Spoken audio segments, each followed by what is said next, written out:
We are on episode 20 of the Shark and Pixel Show. Today we're going to get back to reviewing some games. We're going to review 3D Dot Heroes. This game is put out by From Software. They developed this game as well as Demon Souls, and it's put out by Atlas just like Demon Souls was, and this is a very, very different game than Demon Souls. We've been waiting for this game for a long time. It's been released in Japan for a long time, and it's finally over here in North America, and we couldn't be happier about it. Yeah, I was looking forward to this game for a long time, and to the point where I actually traded in games to get it, and I don't do that very often, so... it's just, I was really stoked for it to come out and everything, and God bless Atlas. I love it. Every game they put out is great. So absolutely. Hit up some of the positives that we were talking about. The graphics are just like second to none. They're just so unique and so awesome. I mean, it took like a Nintendo game from the 8-bit genre and completely just turned it into 3D. The camera does a cool thing too, where objects in the background are kind of hazy, and then as they get to the middle of the screen, yep, they come into focus, yep, which I think adds a lot. I think definitely. And one thing I noticed, I don't know, I think we were talking about this like a week ago or something, but the water just looks amazing in that game. I know it does. I don't know what it is, but it just shimmers. I wish water looked like that in real life. Yeah, like that's like the ideal water that you would expect to see when you actually go outside. Yeah. So it just looks unique. Like there's no other game that looks like it, and it makes you wonder why no one has tried this before. I agree. I mean, you figure what's it been, about 25 years or so since Nintendo was really in its heyday, and like 3D games have been in effect since at least like the Nintendo 64. Yeah. I mean, why hasn't someone in the last 10 to 15 years, tried to do this? It's really one of my favorite things is when you hit an enemy, they bust up into a bunch of different blocks, and it just looks so cool. Yeah, it's like they were made up of the blocks, not of anything else, basically. And it's really cool. It's just cool. It's art. It's really, really neat. But I was really digging also the way that they did the music. And it's an old Nintendo game. It definitely rips off Zelda, and even some melodies seem like they're directly stolen from Zelda, but absolutely, it really, really brings you back to the 8-bit era, and it really, I don't know, the music just fits it so perfectly. Yeah, it really does, and a couple times I was humming it, and I found myself actually humming like parts of Zelda that actually weren't even in 3D Dot. Like, that was the wrong game, and then I realized, like, wow, like that was really close to Zelda music. But we're going to touch on that subject a little bit more, I'm sure. But I thought the controls were great. I mean, they're just so, like pick up and play. If you've ever played a video game before in your life, you'll know what to do. You do have a guard button, though. In the original Zelda, you kind of just had to stand there, right, and your shield would do everything. In this game, you have to hold the R1 button. And is it R1 or L1? I can't remember. R1. Okay, yeah, L1's the map. That's right. Yeah, and I actually, I remember we were talking about this like after we played it for the first time, and I actually don't like the fact I have to guard, and that's just me being lazy. I just like how Zelda just stood there and was like, F you. You shoot an arrow at me? I don't think so. Like you just didn't really care. Just stand there. As long as you weren't attacking, your shield was up. And I kind of like that. But I don't mind it so much now. The more I'm playing it and stuff, you get used to it, and it's. I mean, in today's day and age, you're pretty much used to always, hit multiple buttons to do stuff, and it just it makes a lot of sense. And that's one of the positives I really felt about this game, was that it just had that old school feel. Like back in the day, all you had was 2 buttons. Like that's all you had to work with. I mean, in today's day and age, to have a game that you can, like you said, pick it up and just know what to do, and it's X is for strike, and the circles for the boomerang, or the bombs or whatever else that you're using. It just has that old school feel to it. It feels like you're playing just like a new Zelda game, which again, we'll get to the Zelda thing later. But I think the last positive that I have is they have like these little mini games that you can do in the towns, and they're a lot of fun. And it's just you wouldn't expect to find those in a game like Zelda. Yeah. But they have like breakout clones and like tower defense clones. Yep. It's just really cool. I was impressed that they took the time to include those. The breakout game was so freaking addicting, man. Like I played 20 minutes probably.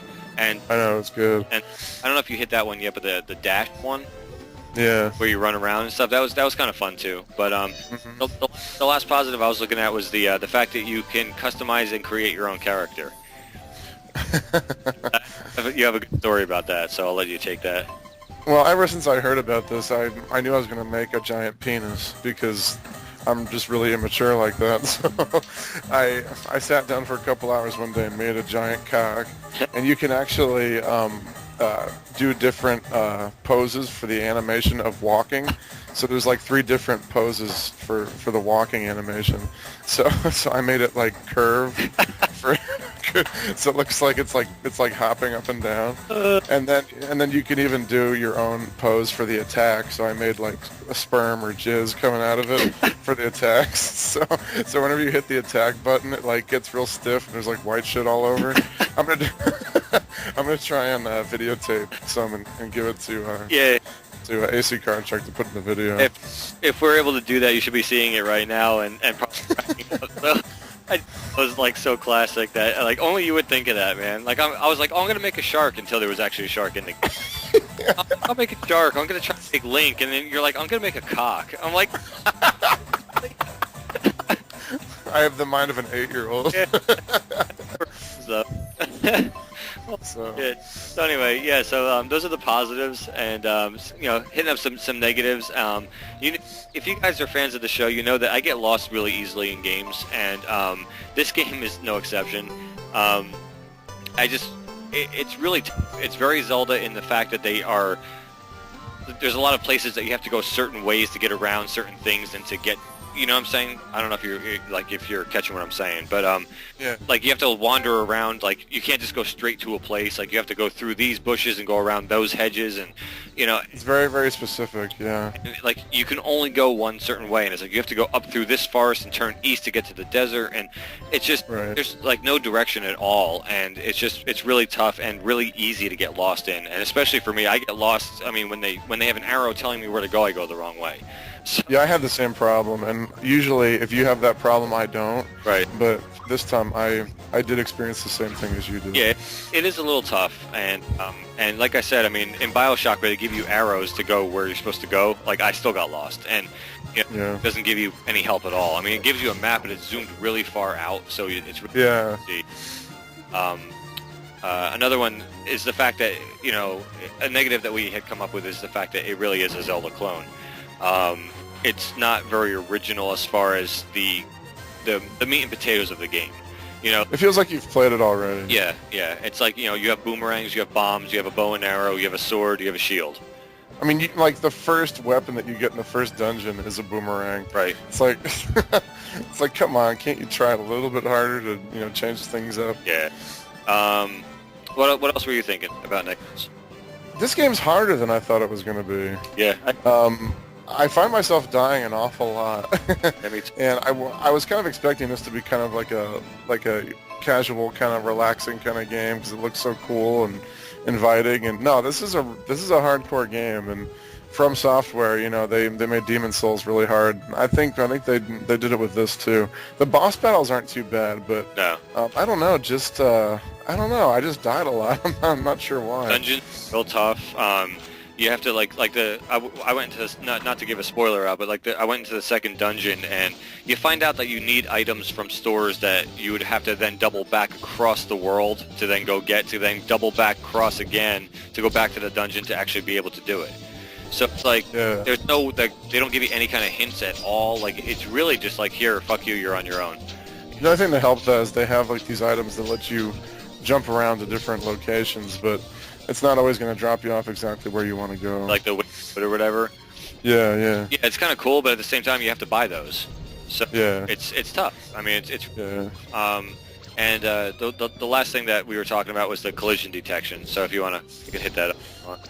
Yeah. So it has like a specific area where you can have your character, like a certain amount of pixels, and if you make your character really small, they're still going to consider your character to be like the full. I don't know how to say this. Yeah, like the box, like a maximum size. Exactly. So if you're really small and it looks like the projectile's going to miss you, it's probably going to hit you. So that's a little bit misleading. I agree. But all right, So that's it on this piece. What's your final?